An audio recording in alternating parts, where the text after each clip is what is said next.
minute taking and also live streamed. We have an approved leave of absence from Councillor Phil Cronin and remote attendance approval for Councillor Kate Cox. Prayer this evening is to be delivered by Pastor Tony Peake, the Abundant Life Centre in Busselton. Thank you, Tony, for your time and blessing this evening. Good evening, Mr Mayor and Mr CEO and councillors and also members of the public. Thank you for the opportunity to pray a blessing over tonight's meeting. Let's pray. Heavenly Father, I thank you for the opportunity this evening to pray and to seek your blessing upon this meeting. We come before you today in thanksgiving for all that you have done for us. We thank you for the gift of life, for the love of our families and friends, and for the blessings of our community, and for the many opportunities that you have given us to serve. We thank you also for the recent festivities and celebrations around Easter, and we specifically thank you for the resurrection of your Son, Jesus Christ. And now, Heavenly Father, I thank you for this council meeting, here and now, and as the matters of this meeting are discussed, I pray that you would bring guidance and wisdom to the council by your Holy Spirit. I pray that any decisions made would be wise and just and ultimately be for the benefit of the community and the region.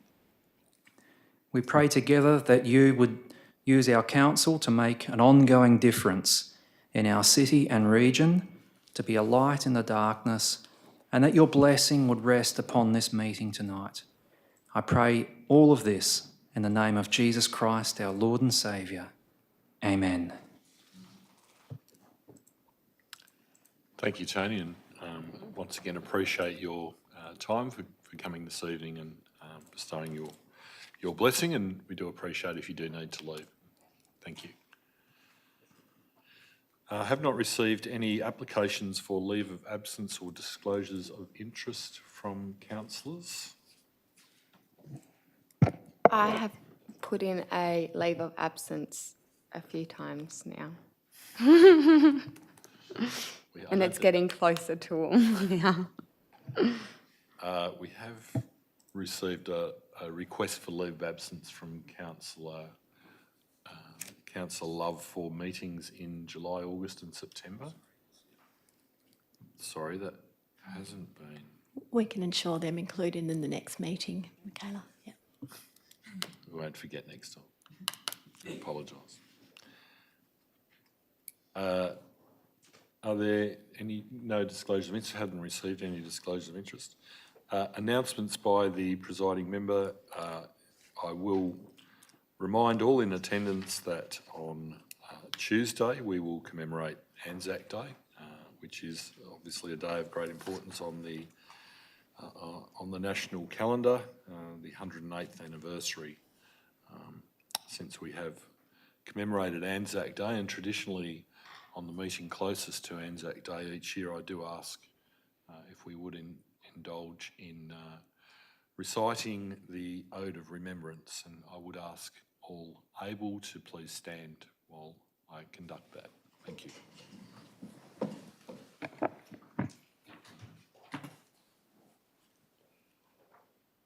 They shall grow not old as we that are left grow old. Age shall not weary them, nor the years condemn. At the going down of the sun and in the morning we will remember them. Lest we forget. Thank you.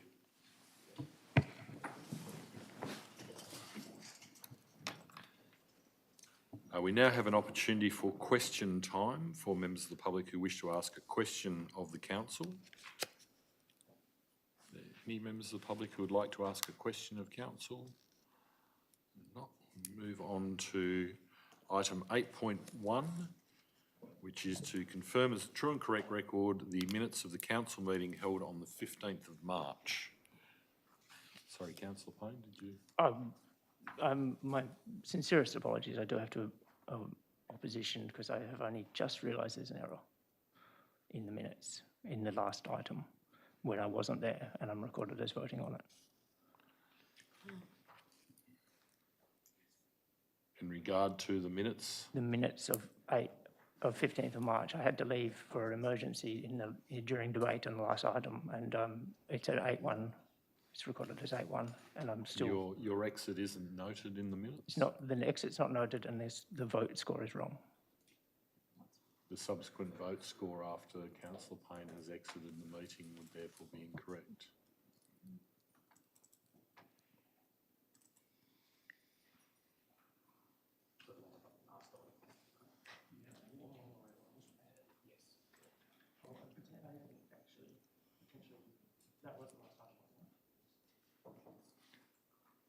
Councillor Payne, would you be amenable to accepting those minutes upon checking the transcripts and noting the time of your exit from the meeting, and also correcting the voting on subsequent matters and removing you from that? That's the only error that I noticed in the minutes, yes.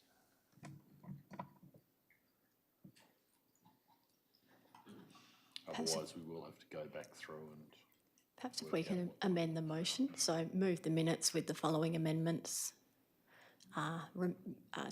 Motion that the minutes be endorsed with the amendments of Councillor Payne's exit be noting and the subsequent vote amended. Corrected. Yeah. Move that amended recommendation. Is there a seconder? Seconded Councillor Riccelli. Is there any opposition? Not. I put the motion. Those in favour? Just doing a count now. 8-0. Thank you. Item 8.2 is to confirm the minutes of the special council meeting held on the 1st of March as a true and correct record. So mover. Move Councillor Richards, seconded Councillor Love. Is there any opposition? Not. I put the motion. Those in favour? Is carried 8-0. Item 8.3 is to note as received the unconfirmed minutes of the Finance Committee meeting held on the 5th of April. Move Councillor Ryan, second Councillor Carter. Is there any opposition? And I put the motion. Those in favour? Is carried 8-0. We now move on to presentations by parties with an interest. And the first booking received is from... Sorry, find it. On another page. Is from Matt Kane in relation to item 13.1, representing the applicant.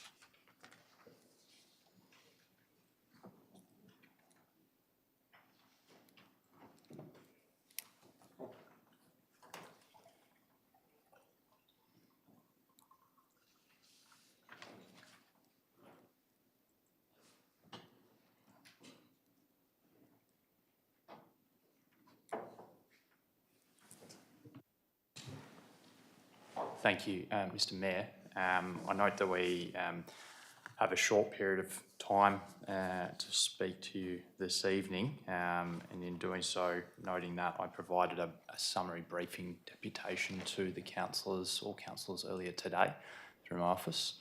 And given that the short period of time, it may be more prudent, given that I've provided my summary, to move straight to my colleague, Mr. Lindsay's deputation.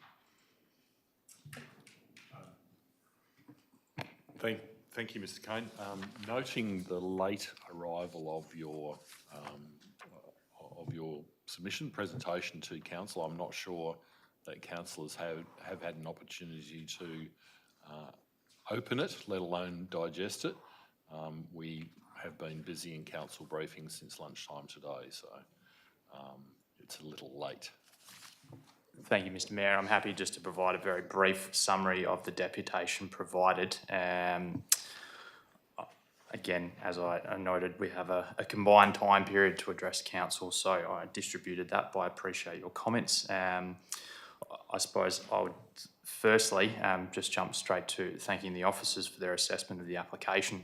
The council report and the recommendation are thorough and detailed, particularly, I suppose, in regarding the non-conforming use and then the five, I believe, considerations that are then listed beyond that. Through this process, the architects have sought to work collaboratively, with the city's officers throughout the process of this application, which is largely focused on design feedback and then some transport-related issues.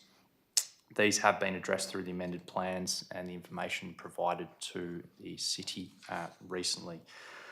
In terms of the merits of this proposal as we see it, the subject site has been operating this short stay accommodation land use for 44 years, I believe, since 1979, servicing local and regional families alike. What we're seeking is from council is effectively to modernise the development rather than change the use that already applies and continues to enjoy non-conforming use rights, as the officers have mentioned, and also throughout their report. We're seeking to modernise the development. That in turn obviously provides a boost to local tourism and the economy through the provision of contemporary accommodation facilities. In terms of the non-conforming use component, the use continues to apply as outlined within the officer's report. Those provisions that sit within the scheme allow that lawfully approved use to continue to operate until such time as it is discontinued. We're not proposing any change to the use. We're seeking to improve and modernise the design. We would request council support the application in accordance with the recommendation that is cited. I'll turn to Mr. Allen now for his deputation. Thank you, Mr. Kane. If Liam can just run the presentation. Through the Mayor and councillors this evening, we've also got in attendance Karis and Dominic Eckler.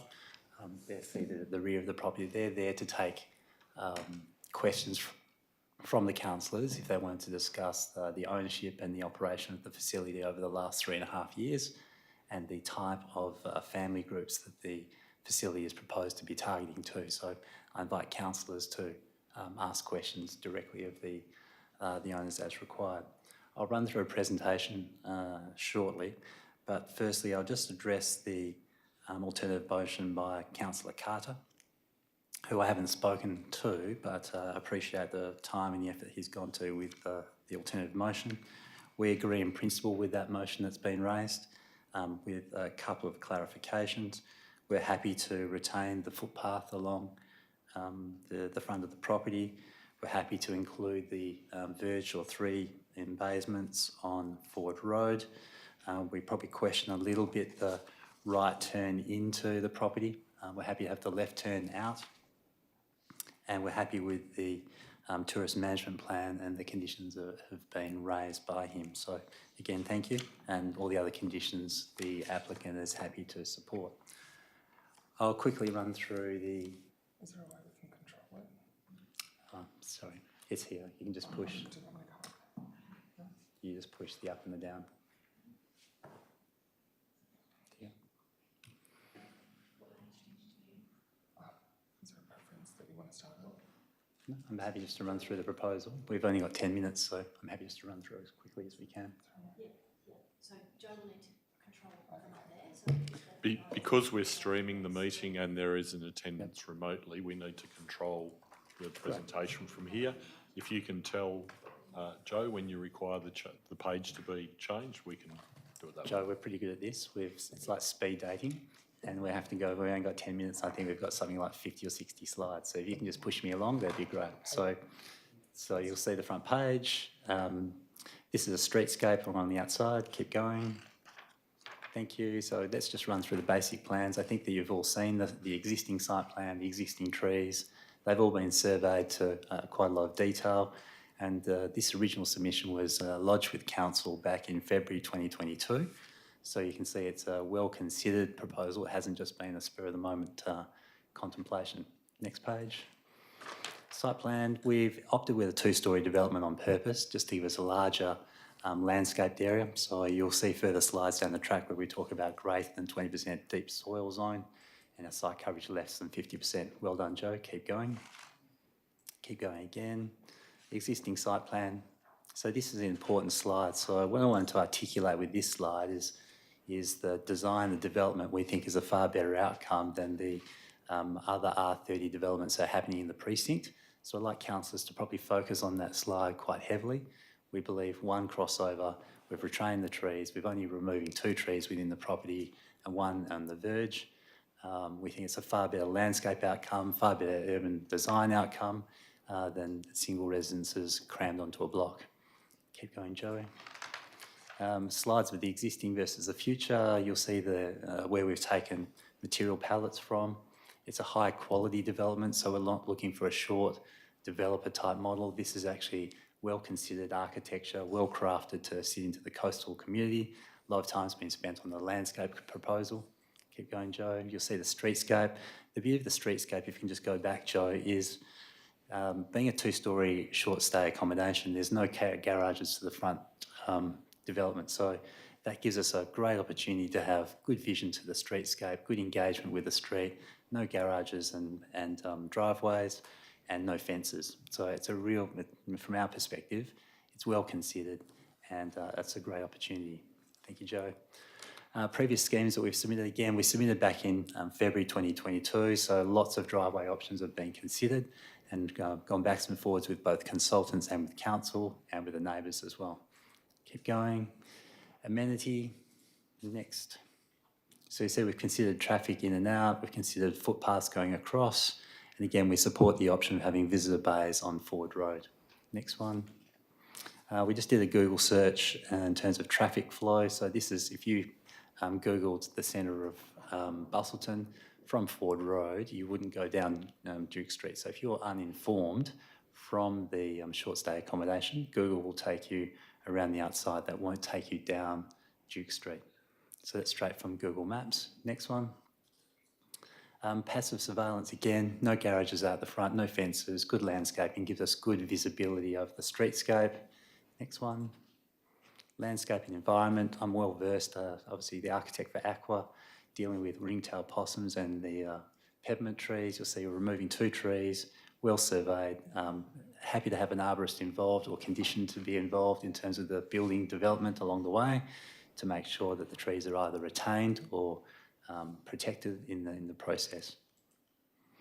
Local landscape architects called Considered Space, so really diving into the coastal landscape. 20% deep soil, far greater open areas to the development.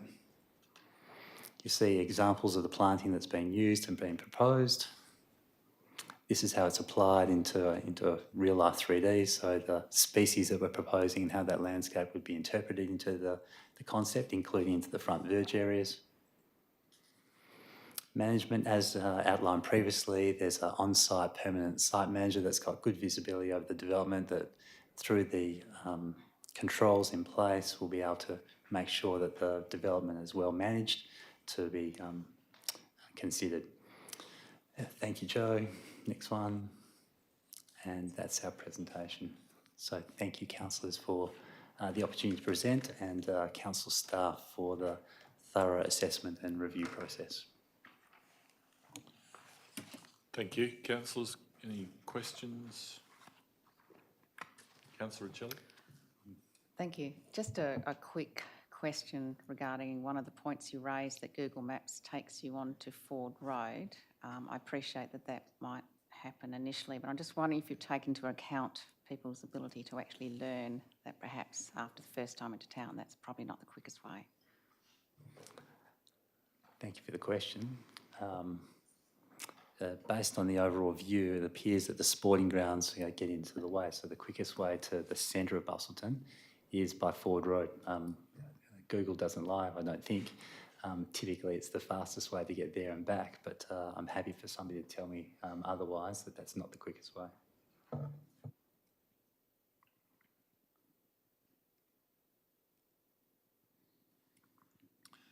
Any further questions of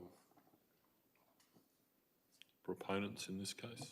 Councillor Carter. So you mentioned earlier regarding the retention of the proposed footpath on Duke Street, the officers have recommended the removal.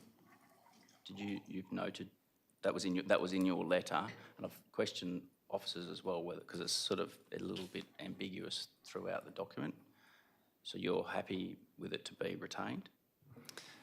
With commercial developments, we think that that should be promoted to promote safe access around commercial properties. And I think it sets a good precedent for other commercial properties in the area to continue the footpath along. And if we are considering having rubbish bins and visitor bays on Ford Road, I think it's a good linkage to join those things together. So from that perspective, the proponent's happy to support a footpath across the front of the verge. And secondly, in relation to your indicated objection to a right into the property and a left out of the property, on what basis is that if you think the traffic flow is naturally going to probably go via Ford Road anyway? Yeah, in principle, I think we just want to have normal traffic rules to apply.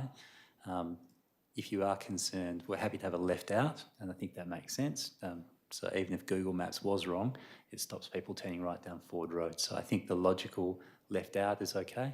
But I think if somebody by default comes down Ford Road, having a left into the property should be afforded to them as opposed to being restricted and having to go around the block and cause further traffic issues on Ford Road or trying to do a turnaround or something like that. So I think it's just a common sense approach. And I suppose a question for the proposed operators. Within your the tourism management plan,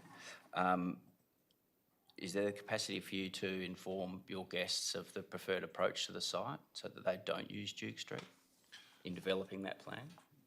Just noting any response, in fairness to remote attendees and those viewing online, we will need you to come forward and respond on the microphone. Happy for Dominic to respond. I'm happy to answer on your behalf. Oh, sorry, I thought this was the operator. Oh, no, this this is Liam Jones. He's a project architect for the site. So can Karis or Dominic indicate how they... Yeah. I'm sure they're happy to have management statements because obviously when you're having a booking in place, then there's certain information that's contained within electric booking systems.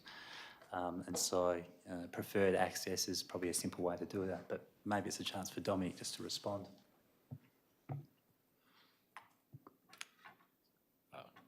Did you want me to repeat it? That's okay. Is it all right? You're on.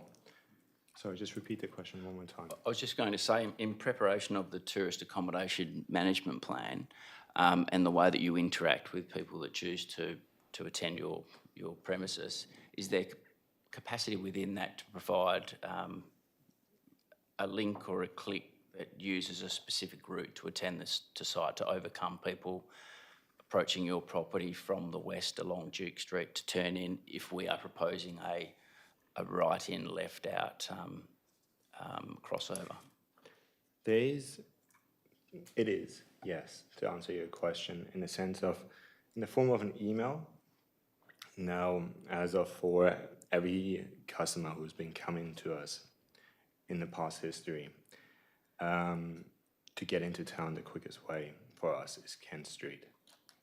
Duke Street does not make any sense from our current location where we are, because there's additional turns and an additional roundabout in the way on the next road up. So to answer your question, we can basically inform the customer, but then again it goes back to, does the customer read the exact recommendation?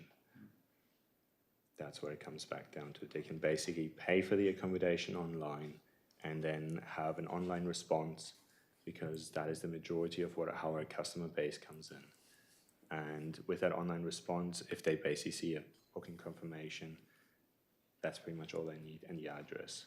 The address comes through Google, oftentimes, and on our behalf as operators, we can basically send them a link, but if they read it or not, I can't guarantee that.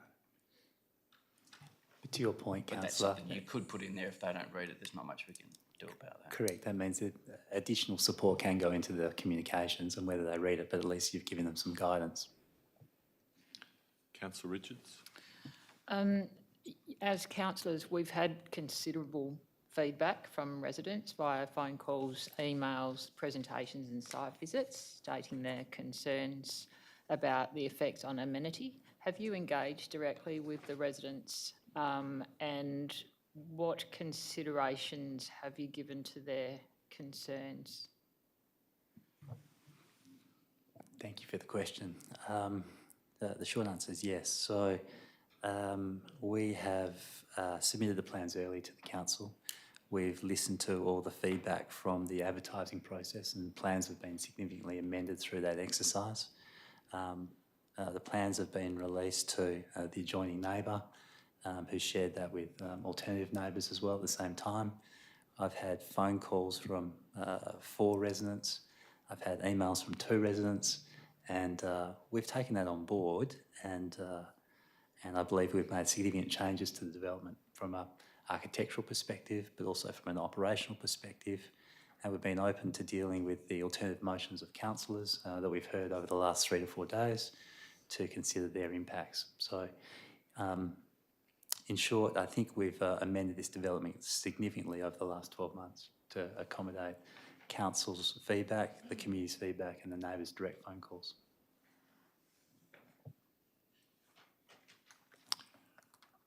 Any more questions, councillors? No? Thank you. Thank you, Mayor.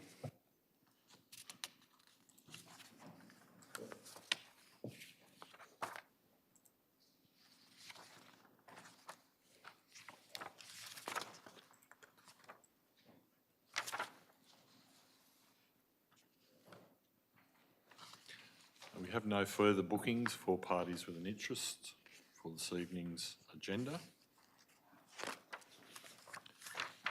The adoption by exception resolution contains the committee recommendations for items 12.1, 12.2 and 12.4 and the officer recommendations for items 13.2, 14.1 and 17.1.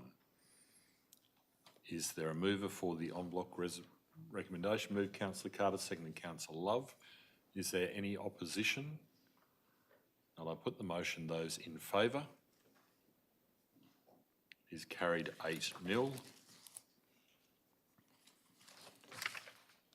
Items requiring separate resolution is item 12.5, a report of the Finance Committee, and the committee recommendation requires an absolute majority. Budget amendments, engineering and work services in April. Is there a mover for the committee recommendation?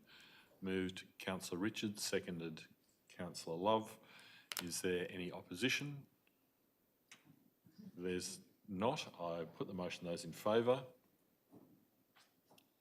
It's carried 8-0, absolute majority achieved. Item 12.6 is a further report of the Finance Committee budget amendment request for aged housing and legal services.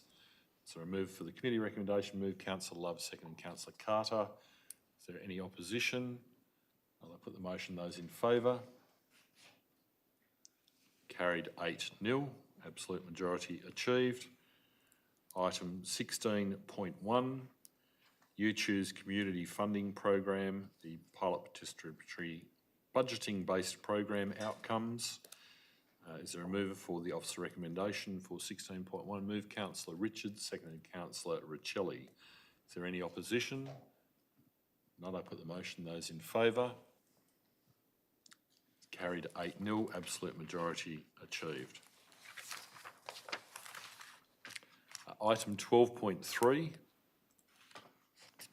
I'm required to put the committee recommendation first, but we'll foreshadow there is an amended recommendation that's been proposed by officers. Is there a move for the committee recommendation? That lapses. The amended recommendation put by officers. Is there a mover for the amended recommendation? Move Councillor Love, seconded Councillor Richards. Is there any opposition? Not. I put the motion. Those in favour? Carried. Sorry. Those in favour? Carried 8-0.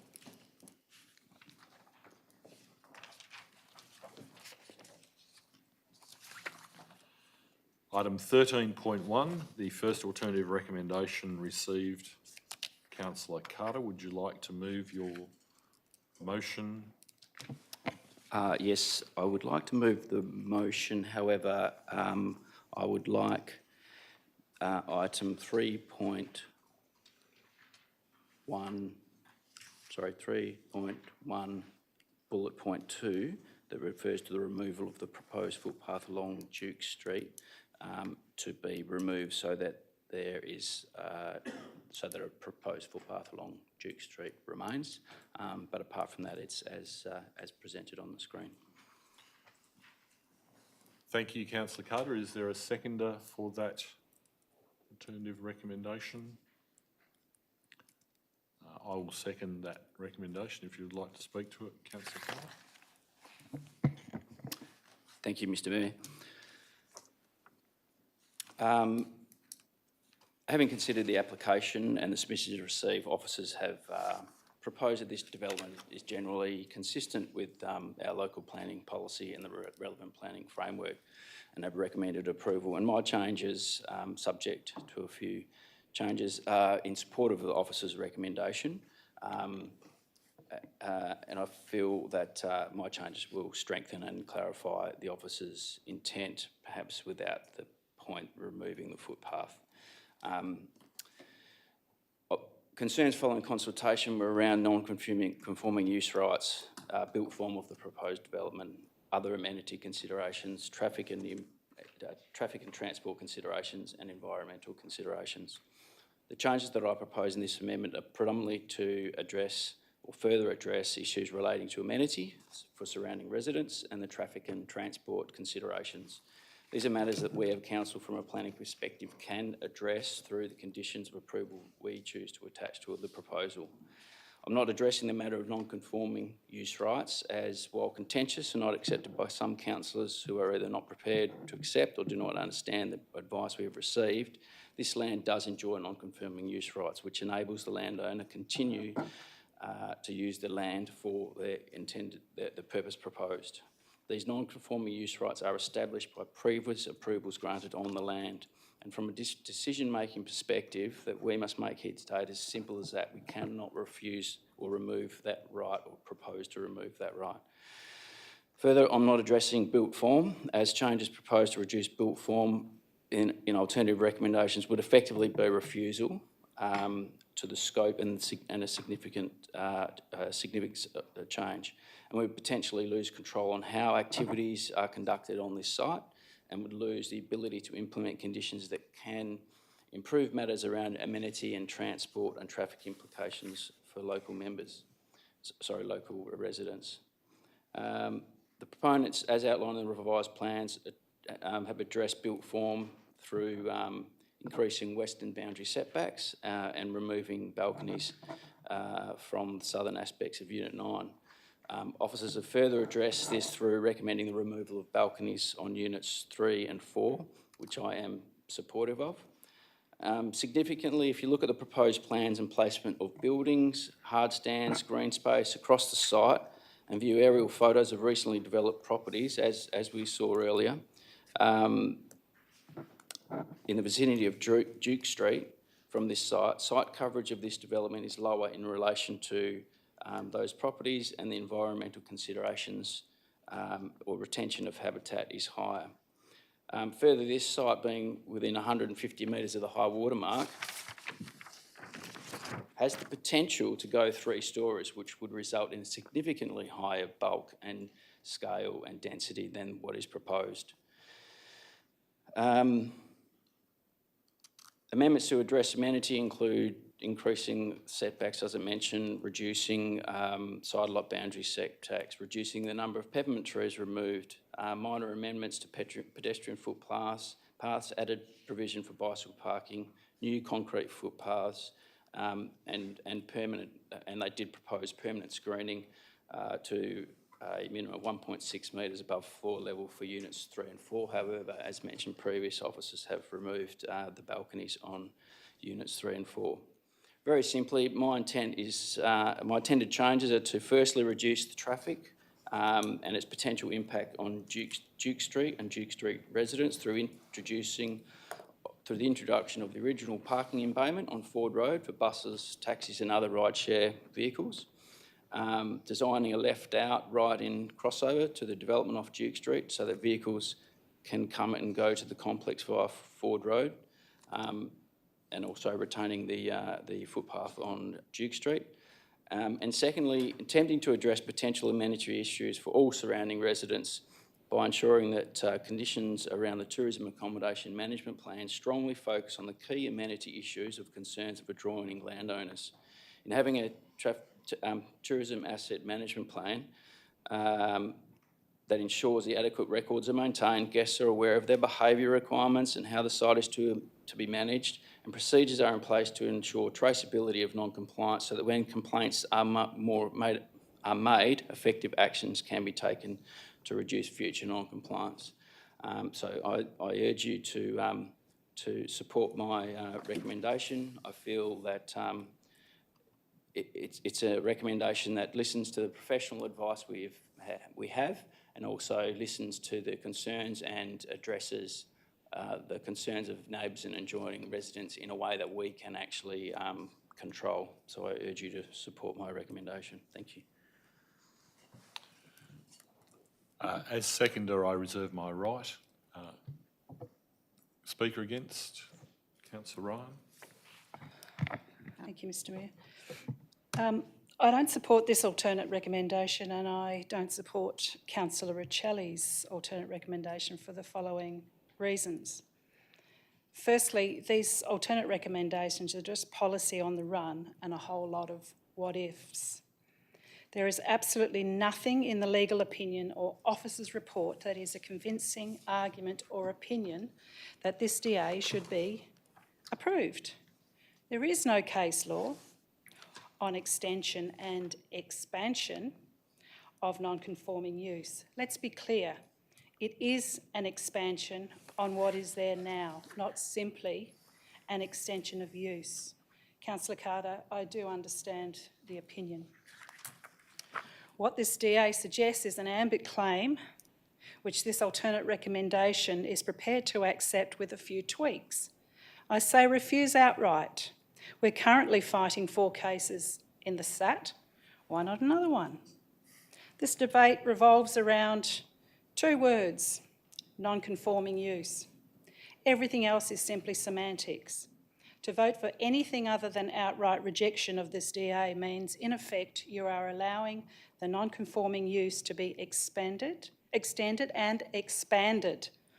That was never the intent of the planning scheme. The intended and current use of the land was holiday units, not tourist accommodation. It is not, councillors, like for like.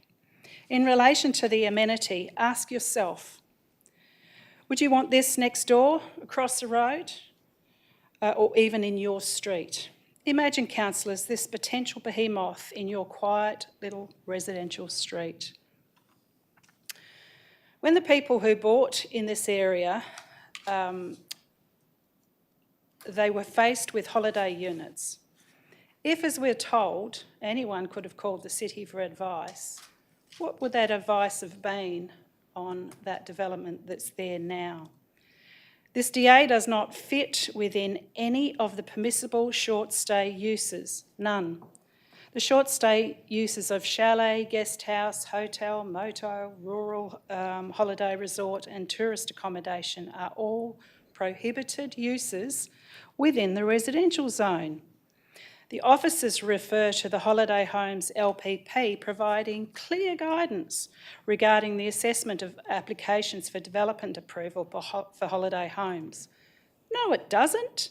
The policy states holiday home multiple group dwellings means a group dwelling or multiple dwelling which may also be used for short stay accommodation for hire or reward, no more than 6 people, but does not include a bed and breakfast, chalet development, guest house, rural tourist accommodation or tourist accommodation.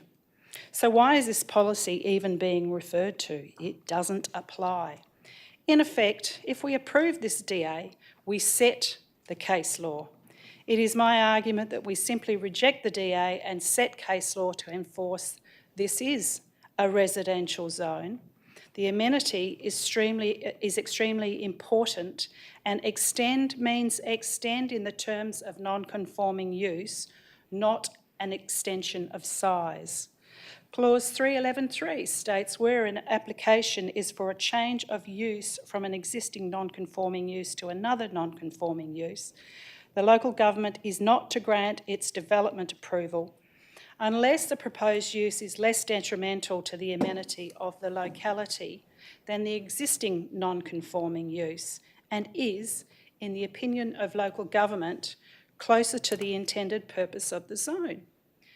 Once again, now holiday units, not tourism accommodation. To add to that clause, there is little to any case law which lays down any particular principles which apply to an application to extend a non-conforming use. Once again, there is no case law, we make it. In Kennedy Holdings versus the City of Subiaco, the written reasons for decisions, the tribunal stated that the applicant's request for development approval must be determined on its merits, applying all the relevant factors identified under the scheme and any other relevant legislative instrument or policy. And an application to extend a non-conforming use, and which does not arise more generally, is that an approval will entrench and extend the life of a use that is contrary to the planning framework in the context of Clause 67 of the deemed provisions. They talk of a question of orderly and proper planning, a consideration of desired future amenity of the locality, whether the development is compatible with its settings, or a component of an assessment against applicable scheme or policy provisions. That is also residential zoning, amenity, along with a city's strategic plan, character, impact, car parking, not determined for a tourist zone, height, bulk, scale, and the list goes on, all are relevant. Our community strategic plan says, the community also told us that they would like council to prioritise when planning for the future. Focus on residents, not tourists. A City of Busselton Council and employees that communicate and listen to the ratepayers of the various areas, and focus on not making our city like every other popular tourist destination whereby the constant development destroys the original reason for its popularity. Which is why my reasons are such that arguing the merits, applying all the relevant factors identified under the scheme and other legislative instruments or policies must be taken into consideration, and the weight to be given to any of those potentially relevant matters is a question for decision makers. That's you, councillors. The council must be strong on this for SAT and or JDAP. The ultimate question is whether the activities and built form proposed are acceptable in the specific development context. The tribunal, I've nearly finished. The tribunal in the Kennedy case observed it may be that in the majority of cases it would be very difficult to persuade the decision maker that an expansion or enlargement of a non-conforming use is on the merits of the application, development that should be approved, but that is a matter for consideration on the merits of each case. Further, a non-conforming use increase in scale and intensity so that extent of the non-conformity of the scheme also increases. I would suggest no. There has been a valiant fight for the people of Dunsborough for 3 stories, that's it. Not 4, 5, 6 or somewhere in between. I would now like to see councillors just fight as valiantly for the people of Ford Road and Duke Street to say, no, we're not having this. It will be a like for like and nothing else. We'll have to abide by the SAT or JDAP's decision, but I would argue that saying no will set the standard for any future decisions across Western Australia, not just Busselton, and indeed our new town planning scheme. Once again, councillors, we the council determine the outcome ultimately. This DA is unacceptable. Councillor Carter and Councillor Riccelli's alternate recommendations, in my opinion, are also unacceptable, and the only acceptable outcome is outright refusal. Thank you.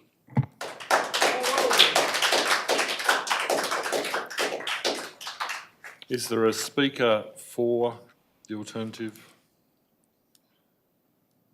Councillor Payne.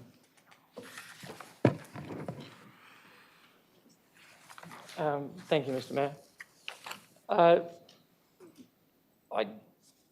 can't recall hearing anything more nonsense in the recently at least. That was unbelievable, and I am almost unusually stuck for words. Councillor Ryan quoted things which had the complete opposite meaning for the meaning that she was implying that those words had, and it made me feel like I don't understand the written or spoken language. I'm a native English speaker. English is my first language. The regulations are exceedingly clear as to what altering or extending is. It's altering or extending in 1A a non-conforming use of land. D, change the use of land from one non-conforming use to another use that is not permitted, to another use that is not permitted. D. A local government may only grant approval for a change of use that is referred to in subclause 1D, which I just mentioned, if, in the opinion of a local government, is less detrimental. That's D, though, which is, not to put too fine a point on it, the change of use of land from one non-conforming use to another use that is not permitted from it under the scheme. When you build a new development and you do not do a change of use, you have not changed the use. I am honestly struggling how this could be clearer, and I don't want to dwell on it. It's complete nonsense. Returning to the motion at hand, because that's what we're here to do. I do have a concern with the motion as written, and I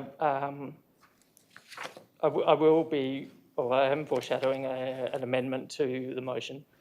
And it is in relation to 3.1 bullet point 4. No, it isn't. It's in relation to 3.2 and the requirement of a right turn off Duke Street. My amendment will not touch J in 312. I think that's fine, but the problem, as I see it, arises is if a person arriving, most likely is going to arrive by in the circumstance where they do find themselves unwittingly travelling west on Duke Street. It's too late at that point for them to make a different decision. They've already started doing it if they didn't read the email, which. I don't know about everyone else, but I've never read the email that hotels send me. In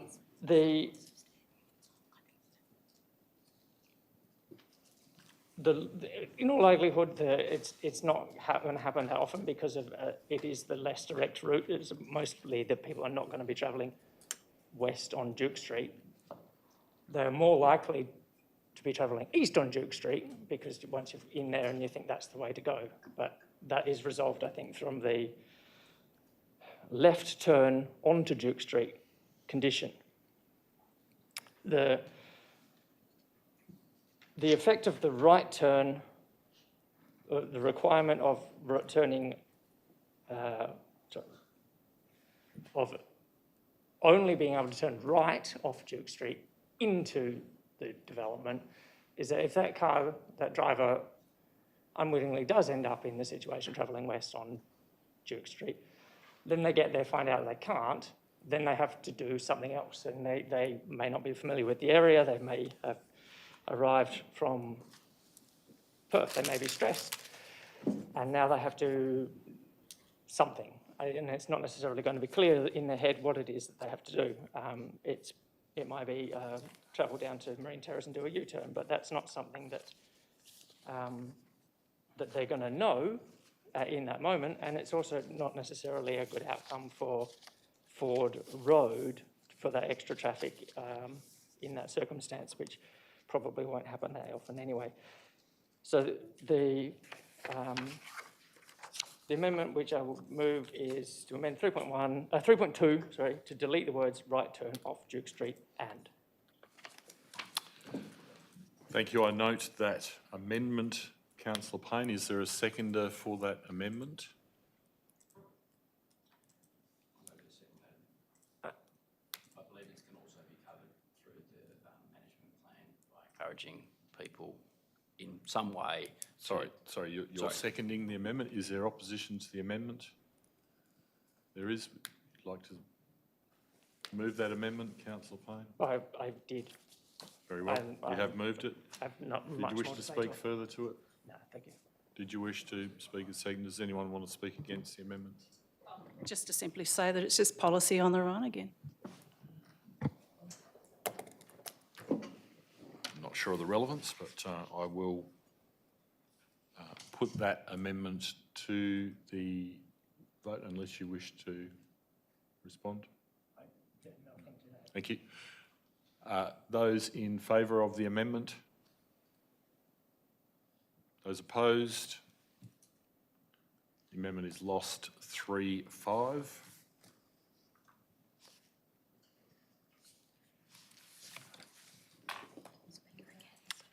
We are up now to a speaker against. Councillor Riccelli. Thank you. First of all, I just want to comment and say that I actually take offence to the inference that my alternative motion is policy on the run. Quite the contrary. I've spent countless hours researching and deliberating on how best to tackle the issues presented.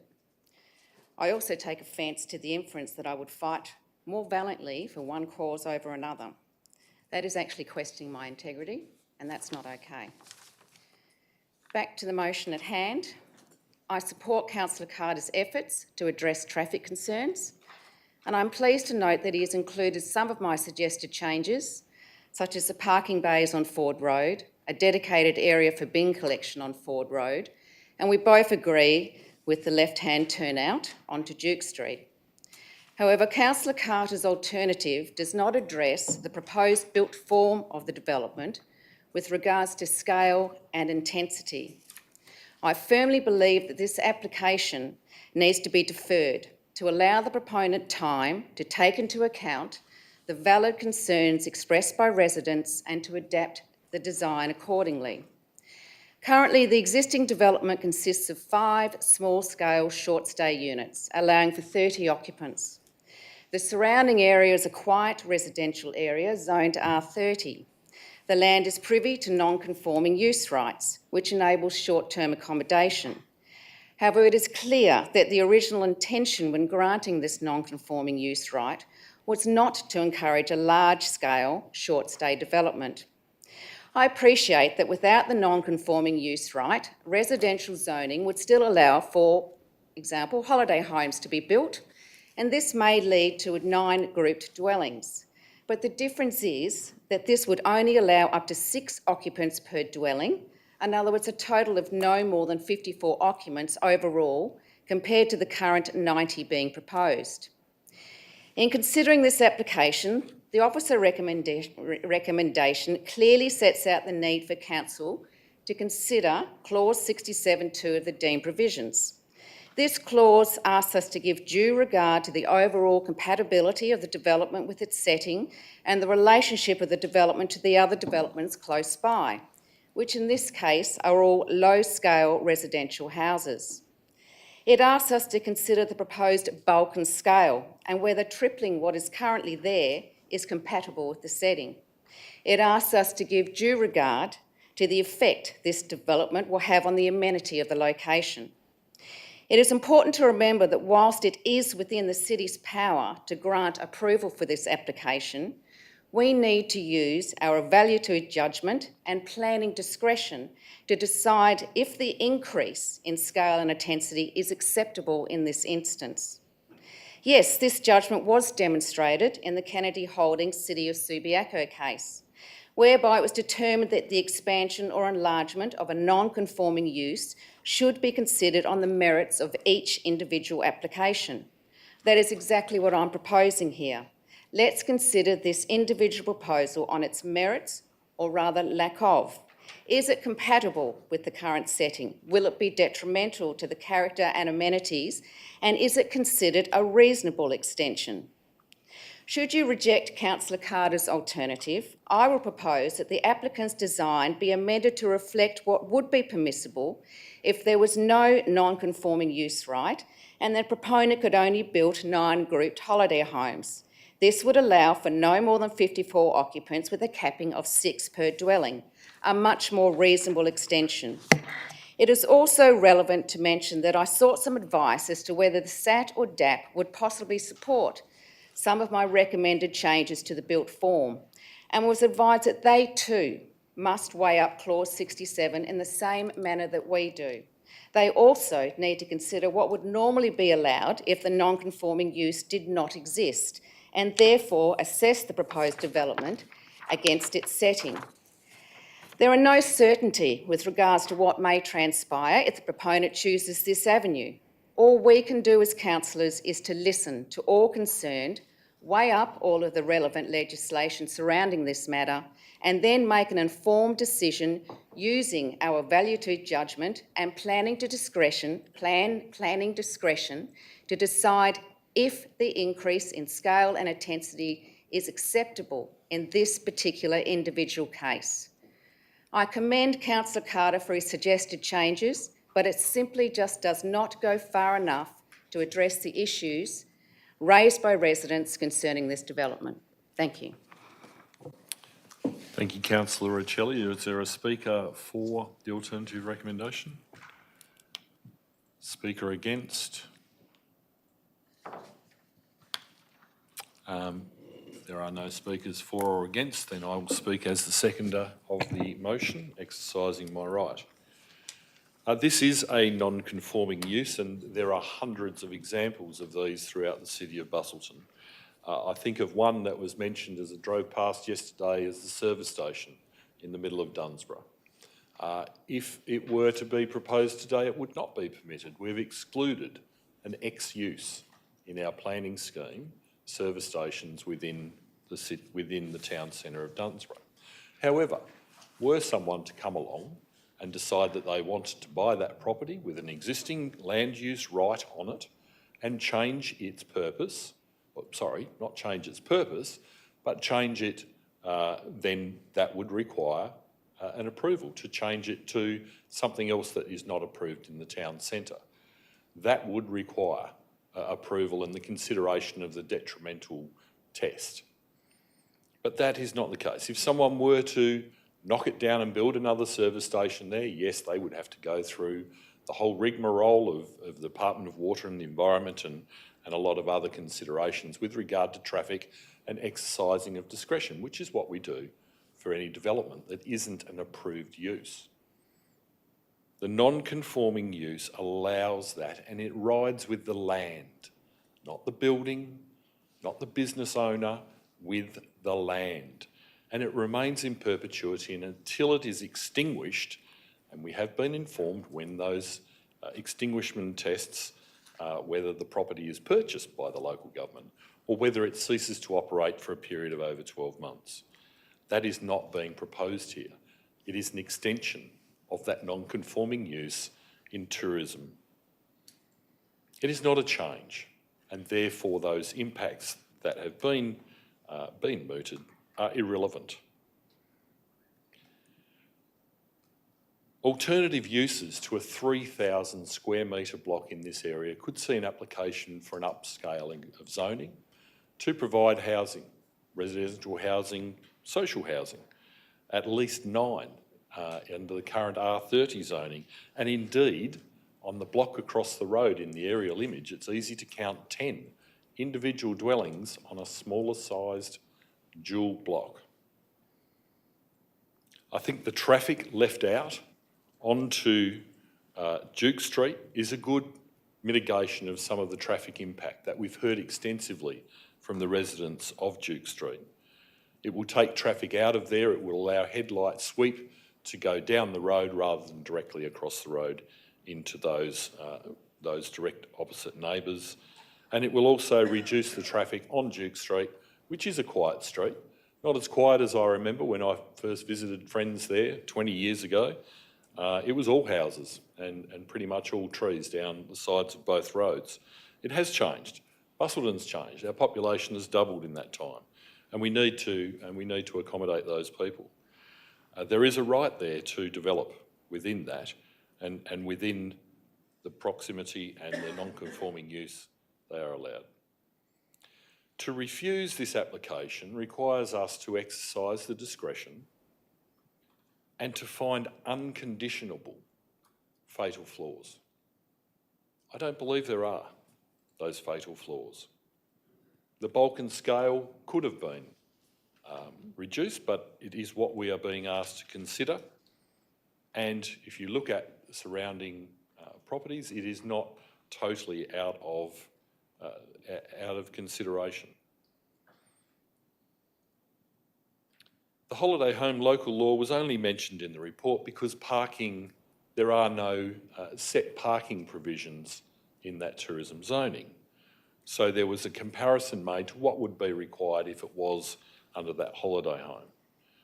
3 parking bays per apartment, per chalet, is within the chalet definition.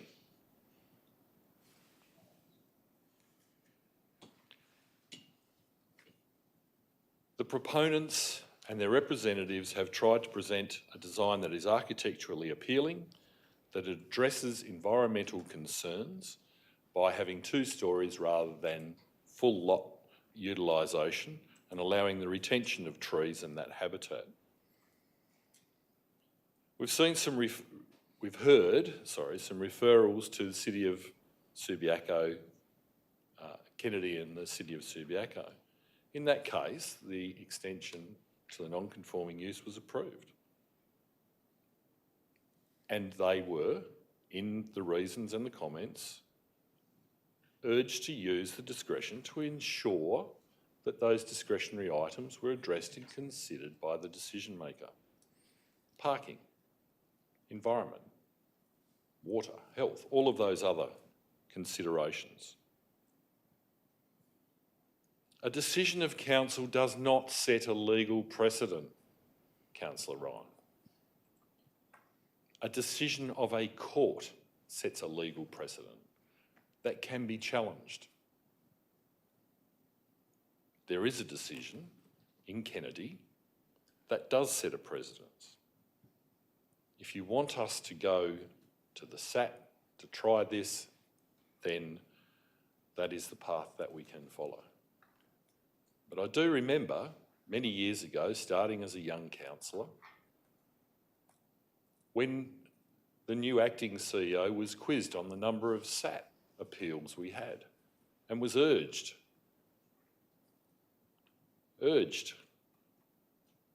to reduce those SAT appeals and to be more of a can-do council. Now, we need to absolutely consider our community when we're approving development, but there is a right to development as there is a right to peace and quiet enjoyment of amenity. We can allow the SAT to make the decisions for us, to make their own conditions, to impose their own negotiated outcomes. Or we can make these sensible approvals that are contained in Councillor Carter's alternative recommendation. I urge you, councillors, to support it. Councillor Carter, you have right of reply as the mover of the motion. Thank you, Mr Mayor. Like Councillor Payne, I'm sort of also surprised at the complete misunderstanding and misuse of the legal advice that we've received. And so I'm not even going to address that because in my strong view, there is a non-conforming use right on this site. Councillor Ryan addressed imagining this in your street. I live in a street where I'm in a single block. Across the road used to be a block with a single, sorry, I live in a house with a street with a single house. On the same size block across the road, there's another set of units where there's 6. Next door to that, there's another 8 getting built on a slightly larger scale block. Adjacent to me, house has just been knocked down to build 3 houses. There is a need within the community and within our, our growing population to accommodate for more people to come and enjoy this place. When my ancestors came here, probably 6 generations ago, and I know I say this every now and then, there was extremely limited development throughout the city of Busselton. And some people don't like change, and I don't like excessive change Point of order, Mr Mayor. What's the relevance to what everyone... I'm talking about imagining it in your street. No, it was Councillor Ryan addressed having it in your street. So I suppose all I'm saying is, even in your town, things do grow, and we need to accommodate for increased use. She also mentioned, and I won't talk about that because the Kennedy case, she's completely misunderstood, the desired future amenity. And as also Councillor Riccelli discussed, it is a matter of discretion that we have in terms of how we see the desired future amenity. And it could be 9 low-set, highly packed units like across the road, or it can be densely packed units, preserving a little bit of environment and trees that I know I value. Our habitat is extremely important. Councillor Ryan also mentioned it's a popular destination, and I've covered that. It is a popular destination. We need to accommodate people who want to come here. The reason this town is big and is growing all the time is predominantly because of tourism, and that's why people want to come and live here. So it's a little bit hypocritical for people to use the argument of tourism and wanting to retain it while also opposing a development that's going to impact on facilitating that, and which creates the economy that we all live in and share. She mentioned like for like. It's like for use. It might not be like for like in scale, but that's where we have to take other matters into consideration. It's not policy on the run. We within council are entitled to make decisions and put conditions on approvals or recommendations. Otherwise, it would be a tick in the box, and if we weren't here, then there would be no requirement for us if we can't make changes to facilitate and to mitigate the impact of such developments on the local community.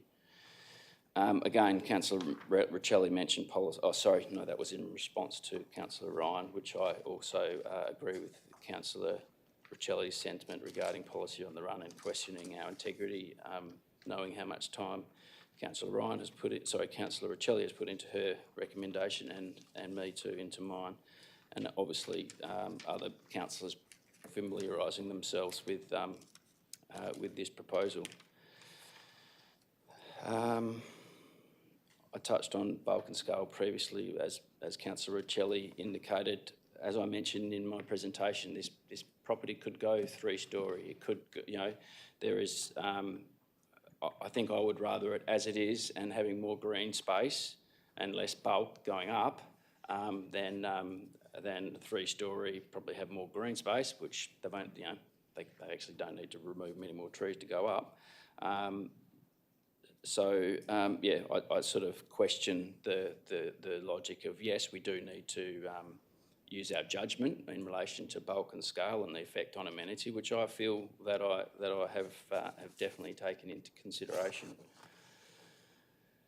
I think I'll leave it at that. I think my motion, does address amenity. It tries to address amenity. It tries to address things that will reduce the impact on surrounding Councillor Carter, landowners. you're only to respond. And I urge you to support my recommendation. Thank you. With that, I close debate and put the alternative recommendation. Those in favour? Opposed? Is lost 3-5. Councillor Riccelli, would you like to move your alternative recommendation? Thank you. I'd like to move my motion as written, but also inclusive. I believe there's been an amendment. Yes, I'm happy to include Councillor Carter's amendments to the tourist accommodation management plan, and I'm also happy to accommodate removing the part about the footpath. So I'm happy to add that back in as well. Oh, sorry? You haven't got a plan, you haven't got a recommendation to remove it from. Okay, leave that one then, that's fine. Thank you. Is there a seconder? Councillor Riccelli's seconded Councillor Love. Is there a opposition? There is opposition. Would you speak to your alternative? I'll keep it fairly short this time, as I've already said a lot of what I wanted to say. But as advised, I firmly believe the application does need to be deferred to allow the proponent time to really fully take into account some of these concerns. And in particular, I feel that we really need to give due course. The officer recommendation itself really highlights the fact that we actually have a duty and a need as councillors to consider clause 67.2 of the deemed provisions. That's part of our job here, is to actually weigh that up against this development. We have that clause basically asks us to look at the compatibility, to look at the bulk and the scale, the character, the amenities. That's what that clause is there for. Now, how much weight we give to that is where our discretion comes into it. We need to weigh up, is this suitable in its bulk, scale and size and intensity for this particular area? Yes, it is within our power to grant approval for this. I'm not fighting against that. It's not correct and being a non-conforming use. It probably never should have been in the first place, but it is what it is. But what I am arguing against is just that the level of the intensity of this development, to have every single, it's not so much that they're two-storey, but to have every dwelling with 5 bedrooms, it's not even making any effort to provide any sort of mixed use. You know, even a mix of 3 bedrooms thrown in there to actually, for how I see it, is that it's absolutely capitalising and cramming as many possible people as possible into one small area. To go from 30, which it is currently, to 90, it's just not acceptable. So I'm asking you, and just with reference to the Kennedy Holding City of Subiaco, yes, I understand that that was approved. The reason that I brought that up is because it does highlight that each individual case needs to be looked at. So it doesn't matter whether that particular one was approved or not approved. I'm asking you to consider the merits of this particular individual application. So let's consider this application individually and acknowledge that it is not compatible with the current setting and it will be detrimental to the character and amenities.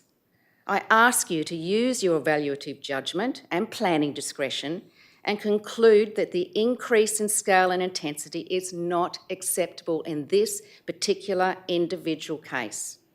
I ask you to support my suggestion for a deferral to allow the applicant time to reconsider a redesign, as well as incorporate the suggested changes around traffic and its impact, and also the additions to the tourist management plan. Thank you. Councillor Love, as seconded, do you wish to speak or exercise your right? I'll reserve my right of reply. Speaker against the motion? Councillor Ryan. I think there's been a little bit of miscommunication about what the legal opinion suggested. And if councillors would like to read that, there was nothing in that that said you can or can't do anything. It simply gave opinions, and we were to take from that what we will. And my reading of non-conforming use was just that it is not conforming, that the original use was what it was, and that tourist accommodation is not an extension. It is an extension and a much larger scale. My suggestion is simply say no. The developer can go away and come back with something that is more in keeping with what is on the site now. Thank you.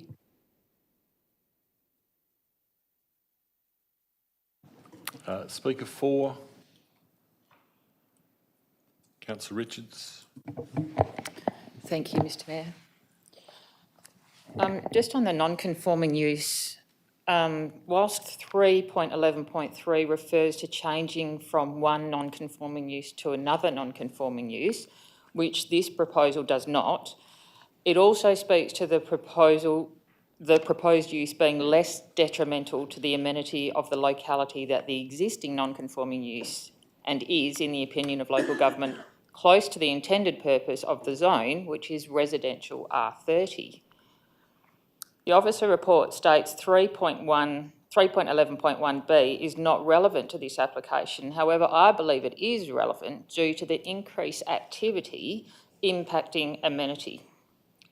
The objectives of the zone, particularly C, says to provide a range of non-residential uses which are compatible with and complementary to residential development. The feedback from the community, particularly from the immediately affected residents, is that the scale, bulk and form of this development is neither compatible nor complementary. The residents have clearly and articulately expressed their views and concerns and seem to be, by and large, not against development, but a development of this scale. Understanding the very real possibility that an alternate redevelopment option may be grouped dwellings, it would be advantageous for any developer to consider the current amenity of this location. As commented throughout the report, there are no principles specifically relevant to a proposal to extend a non-conforming use. This proposal will set precedent, so we must practice an element of caution. While this isn't a court of law, it will set some precedent for what happens in the district, and there's no case law at present. Whilst the height of the buildings comply, and certainly other landowners in the future can build to the same height, the concern is the density.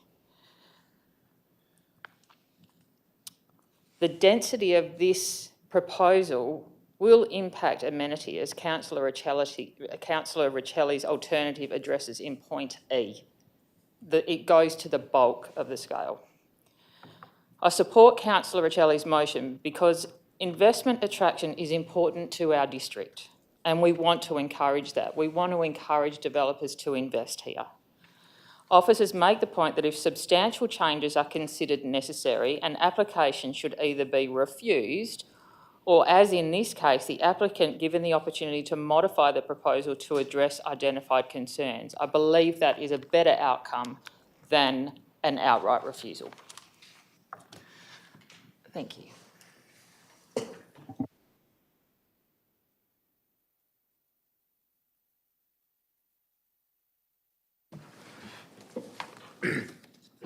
Thank you, Mr Mayor. I rise to speak against the motion, although on the whole I agree with Councillor Riccelli and what she's aiming to achieve is the reduction in bulk and scale would be preferable if possible. To return to the non-conforming use issue again, I apologise for my exasperation last time, but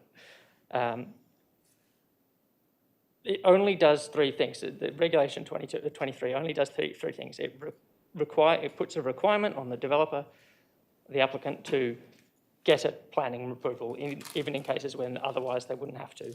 It is a requirement to advertise the development, and it takes away the ability for the local government to approve things in the circumstance where it is a change from one use to another and that use isn't less detrimental. It doesn't do anything else than just those three things, which, as Councillor Rochelle mentioned, does leave you with all of the other matters to be considered and the requirement to assess it on its merits. Because while it takes away that power in that circumstance, and that circumstance isn't now anyway, it doesn't require that you approve it. We just get back to the situation where you couldn't refuse it merely on the grounds that it is a tourist accommodation. You just have to assess it on its merits. Okay. And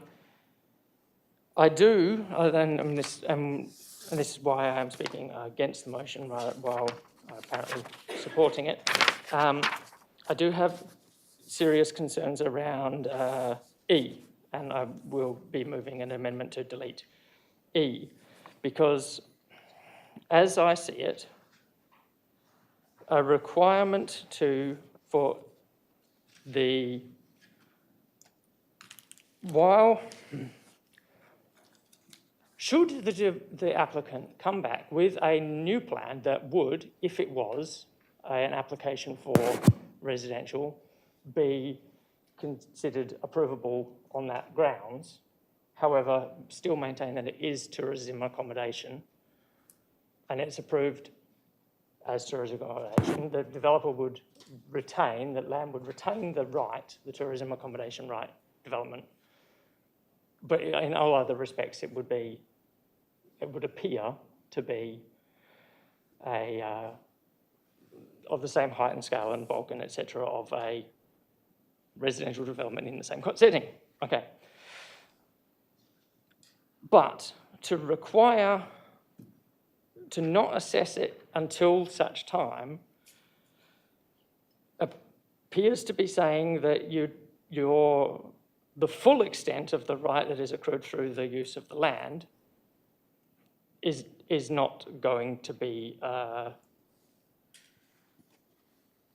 affected. You're going to deny some of the right that they have due to its existing use.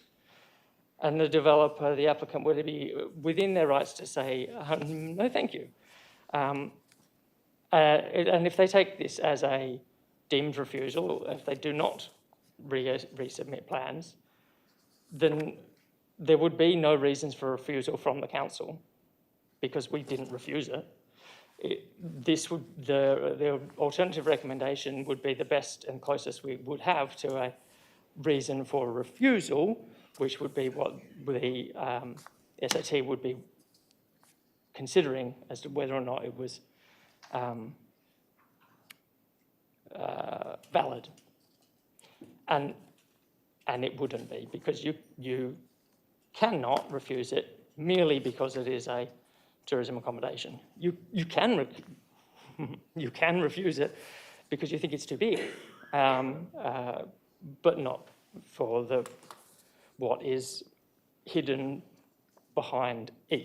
So we'll move the delete E. Thank you. I take your amendment. Is there a seconder for the amendment to delete E? There isn't. That lapses. Have you finished? Thank you, Councillor. We are up to a speaker 4. Councillor Cox. Thank you, Mr. Mayor. Councillors, I commend Councillor Rochelle on her alternative and urge you to support it. As she mentioned, this alternative has not been submitted lightly. Many hours of research and consideration have gone into drafting an alternative that might be palatable to both the developers and the residents. Councillor Rochelle and I have spent many hours in discussion on the best way forward to get the best result for everybody in this instance. As has already been mentioned tonight, what is not disputed here is the granting of non-conforming use extension. As decision makers, we are compelled to comply with the legislation, and the legislation clearly states that a non-conforming use in this instance can be and must be approved. So it is not the continuation of the use that is the primary concern here. The question we must ask ourselves is whether the activity proposed and the built form is acceptable in this specific development context. Is the increase in scale and intensity of use acceptable, and is it reasonable? Particularly given that the proposed development will change from 5 single-storey short-stay apartments housing a maximum of 31 guests to 9 two-storey townhouses of 5 bedrooms with a maximum of 90 guests, which has now been revised down to 72 guests and 32 car bays.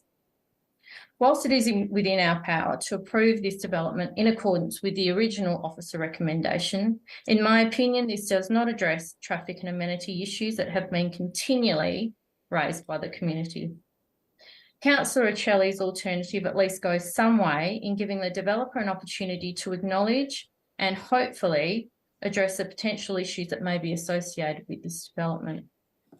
I have absolutely no doubt that there will be ongoing issues for residents with regard to noise, traffic and rubbish resulting from an increase in density on the site. I think that it is fair to say that the majority of local residents have moved into this area over a long period of time, which they believe to be a quiet residential precinct, without realising that the non-conforming short stay use of the CWA units could be extended and in fact increased. And while city officers consider that the proposed development is generally consistent with local planning scheme 21, I believe that it could be further improved to address their concerns. It's also been argued tonight that perhaps we should be lucky that this hasn't been developed into a residential development, because there would be no cap on numbers potentially.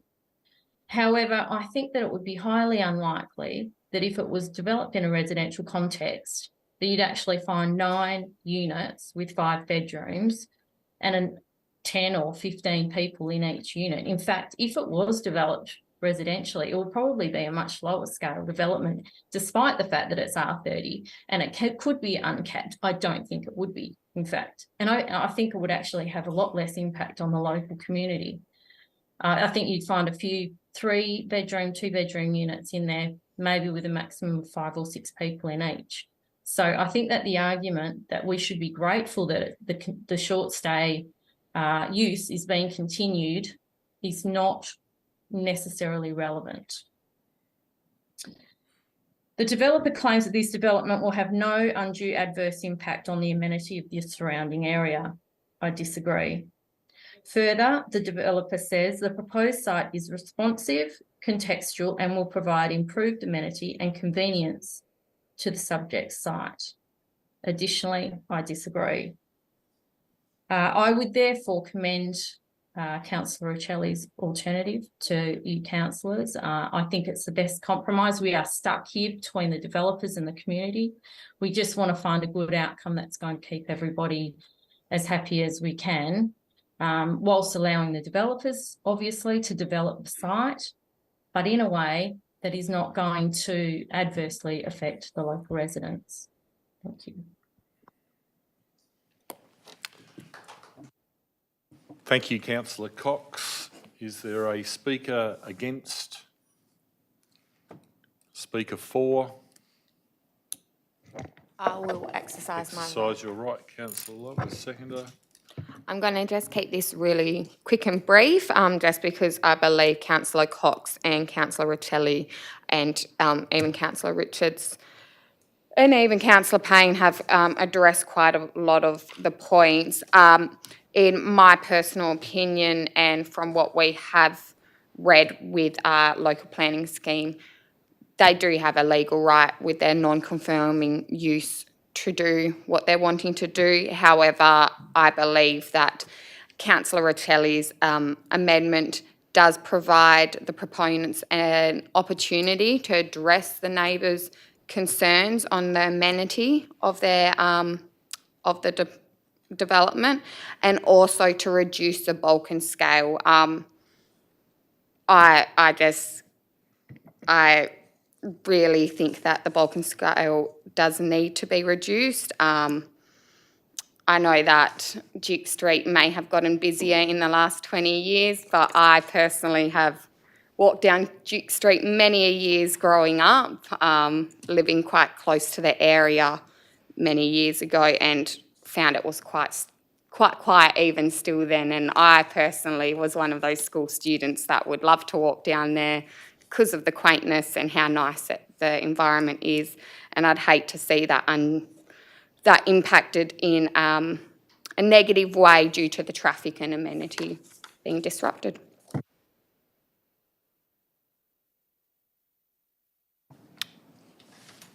Thank you. Is there a speaker against? I'm going to rise very quickly to speak for the alternative recommendation, and I'm going to propose an amendment to point A that says be deferred for 1 month, and seek a seconder for that, and then I'll speak to it. Thank you. Councillor Payne, is there opposition? I'll speak to my amendment.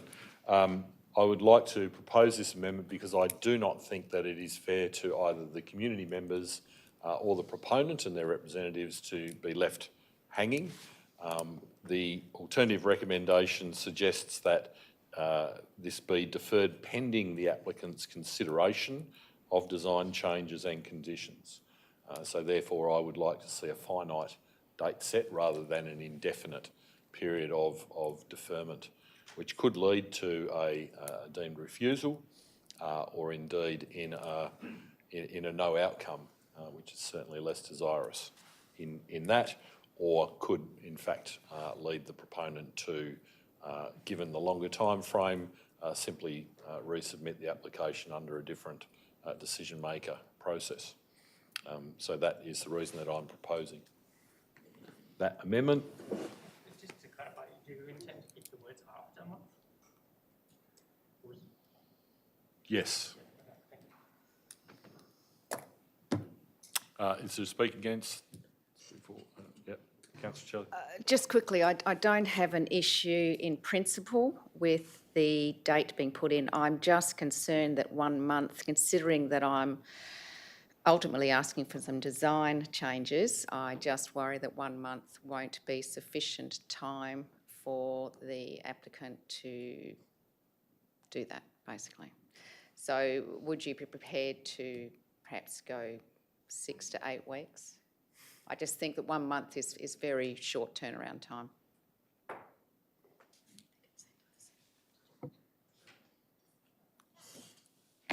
Just noting I've spoken to him.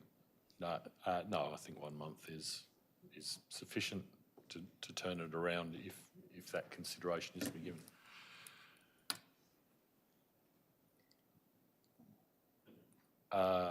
Seconder, right. Well, does anyone else wish to speak to the amendment? I'll respond to Councillor Shelley, as I have just done. That I think 1 month is sufficient if there is a desire to address the bulk and scale, otherwise that it will come back for a final decision, whatever that might be. I therefore close the debate and put the amendment. Those in favour of the amendment? Opposed? It's carried 7-1.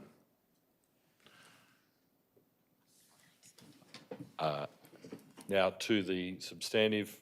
I'm supportive of Councillor Riccielli's alternative recommendation because I think it is the lesser of two evils. It does give us some breathing room to address some of those issues of concern. Hopefully the proponent will take it in the spirit in which it's intended and give some consideration as set out. So I will support your motion. Thank you.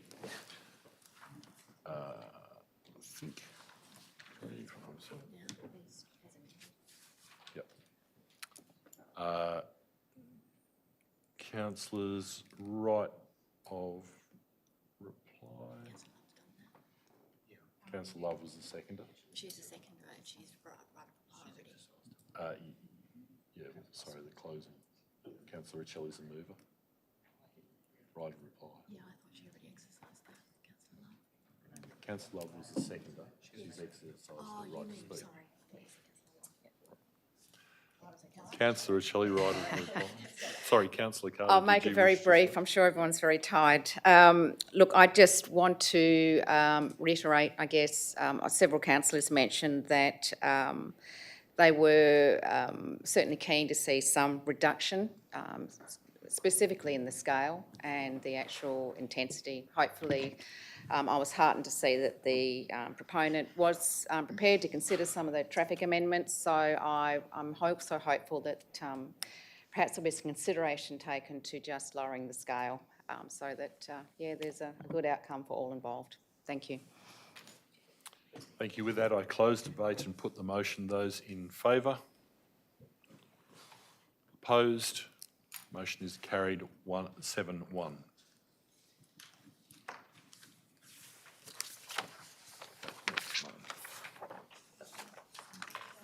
We have no further items of business. With that, I declare closed this meeting. Our next meeting of council will be held on the 17th of May.